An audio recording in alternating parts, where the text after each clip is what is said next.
की जय। बोल बंसी बारे की जय।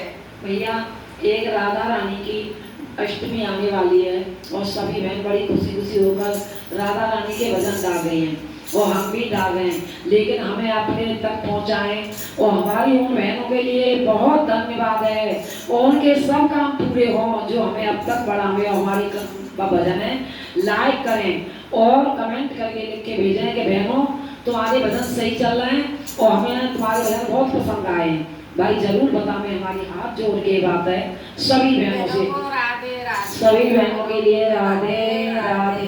जय श्री कृष्ण, जय श्री कृष्ण। और सांचे दरबार की जय। आज परेशान